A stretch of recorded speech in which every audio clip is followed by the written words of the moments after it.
Yo, what's up? My name's Retro Pat, and I didn't expect to be doing a full, proper playthrough for this game, especially since playthroughs on YouTube are kind of dead. Let's Plays in 2023, but I'm just enjoying it, and I'm enjoying myself, and I want to keep playing, so we're going to go ahead and jump back into it. Load game.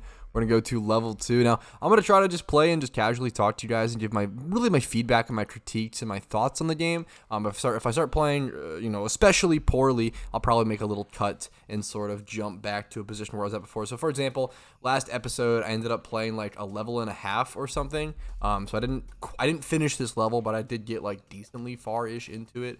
Something I acknowledged was the ice felt really like way more slippery in this game than original Crash games, but on controller it does feel a lot better, and I think I have switched to and acknowledged that, dude, look at my movement alone, like, feels so much better on controller. I liked the way that Crash moved on WASD, and I wasn't like used to that. I've never really played Crash on WASD on keyboard, but I do think that it's a controller game. I mean, this game feels already much better on controller, I'm not gonna lie. I have to be careful with my moving to the left and right and stuff. I don't have double jump yet. I do have slide jump, but not double jump. And I did glitch through the wall at one point, so I want to watch out for that. And the boxes do really have an issue with letting you like slide off the edge. Be a little careful. Remember the bird. I really got hit by that, like stuff like that. Some of the hitboxes and the physics aren't exactly accurate to proper. That's a mistake by me. I was a little too scared of the log. The physics and hitboxes and everything aren't like super accurate to original Crash, but they are like really close. Like, I do think this is the best fan-made Crash game that I've seen. But maybe I'm missing out on the good stuff. If you guys have suggestions, please leave in the comments. I saw another fan-made Crash Bandicoot game that came out recently. I said trash. It's actually called like Trush. And it's supposed to be like Crash's evil twin. That's like the little quirk they have going on. And that game looks pretty interesting. I did not mean to slam that box. I want to get every box if possible. I don't want to do like an any percent playthrough. This is... Okay, we'll take not dying there. Sure.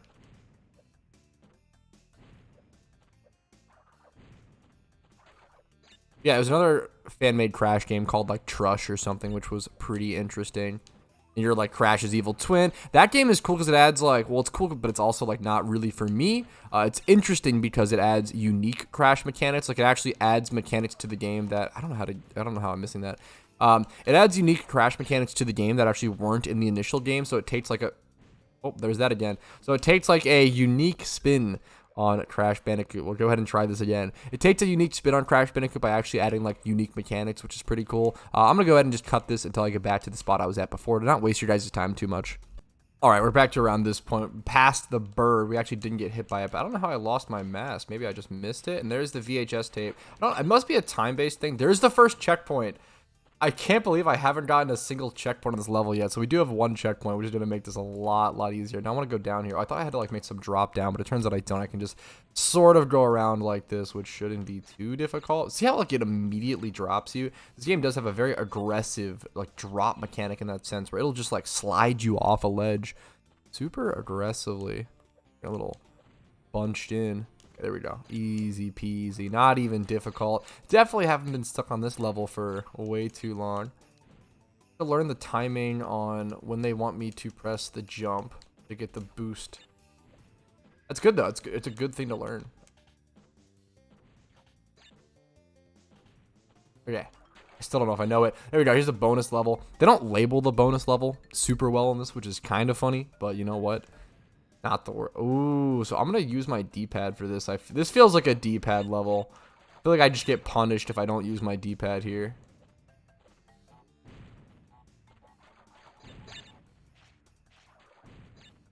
I thought I was gonna miss that. I probably deserve to miss that. Nice. Wow, this went... Oh, okay. Whew. Way better than I expected. That's actually way only 25. I barely got any apples or mangoes or whatever they are from this. I forget the wampa fruit. I should know the name. Okay, that was brutal. I'm gonna try to get all these boxes. I think this one's not too bad. Is that gonna... Okay, glad I jumped up there just in case. Is this the end up here? Okay, this level What a strange level. This level was like very short, but it had like no... Oh, this is actually... I'm gonna use D-pad for this. Yep, that is so much easier. Okay, well, we had that anyway. This level, I'm gonna get the box thing, I'm pretty sure, on this, which is nice. Yep, box gem pod. Man, this level was strange. I'm surprised they didn't have a checkpoint earlier on for like the second level. Like this level was, it's kind of interesting though. Very difficult, very short level. That was super interesting though. Do I go back for the VHS tape now? No, I'll probably go back later. We'll move on to level 3. I want to see more of what this game has to offer in terms of its atmosphere and environments. All right, level 3 we go. Let's go ahead and jump in. Streamlining, once again, one of the funniest parts about this game. God, the warp sequence looks so good. The vibes of this game are immaculate. So we see a clear jungle-themed level. Let's see how this goes. Got the underwater things bobbing in and out. The platforms bobbing. I want to grab this box, but I might regret it. Yep, there we go. That's okay. It's still worth it. I don't mind dying a couple times to learn. I feel like that's what Crash games are all. Crash games are very, very, very, very much a learning through trials and learning through like death by fire sort of situation. Oh, that's going to be brutal, isn't it? Crash games are all about making mistakes, losing lives from them, and then trying to come back and try them again. I noticed with this one, I'm getting a lot of lives. There's certain Crash games where you will get a lot of lives and you'll die a ton, or there are certain ones where like it won't be as hard, but you won't get as many lives. I feel like Crash games kind of go back and forth between those mechanics. Usually, I'd say for most people, I'm not a great Crash Bandicoot player by any means. I'd probably say myself pretty average, I guess. Hopefully, at least, right? I think most people can probably go through a Crash Bandicoot game without ever seeing the like actual death screen. That would be my guess. But it depends. Sometimes certain levels or certain games are just harder for certain people. I definitely had my fair issue with Wrath of Cortex, the first PS2 game. I think I might have seen death screen on that. I'm not sure. I know Crash 1. I mean, I saw a lot on Crash 1, but that's like a different breed of Crash game, honestly. Now, this is going to be brutal. I don't know how I'm going to do this. Just kidding. I'm going to get a first try. No problem. But that's what the checkpoint was right up there. So the checkpoints, man, I'm going to do this again and just cut this off screen, but the checkpoints are brutal in this game. I will say they are not super friendly about that, which is honestly, I'm open to it. All right, here we are back at where I was before. Definitely didn't lose way too many more lives than I should have. Definitely not. Do not look at my life total if it pops up. Now, I was trying to test some mechanics, though, and that's why I died so many times.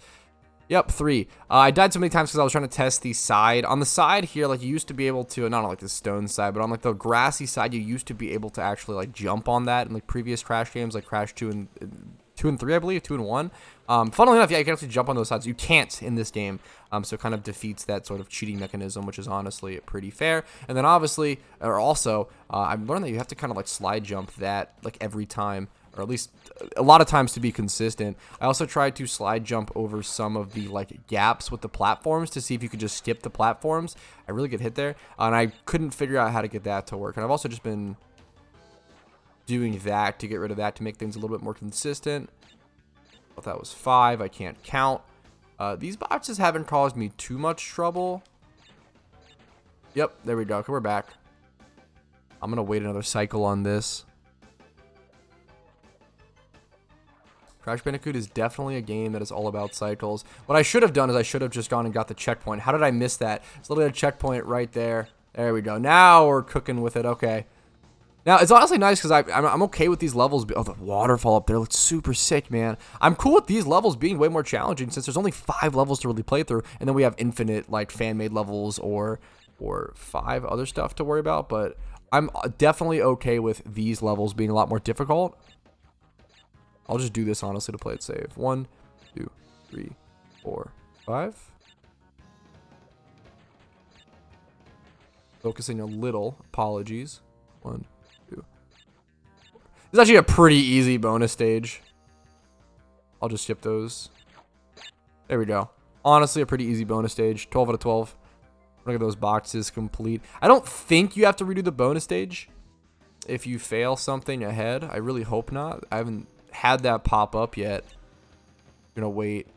Still don't know the mechanic behind these VHS tapes. I'll probably just end up researching it. That was a really cool. Ooh, I did not. I should have died there. 3, 4, 5. Whew. Definitely should have died there. No way I died to those. How am I dying to these plants, man? Ah, yes, the drop-off mechanic. It is really frustrating. How you seem to just like slide off of edges of things. It doesn't seem like it catches you properly or has the proper hitbox. This is still doable. Do have 1 life left. Do have a mask. Oh, now I don't.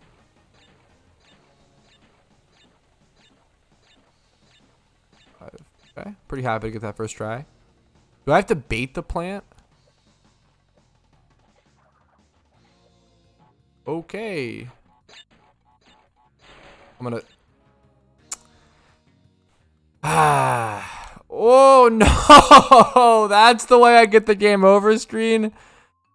Actually pitiful.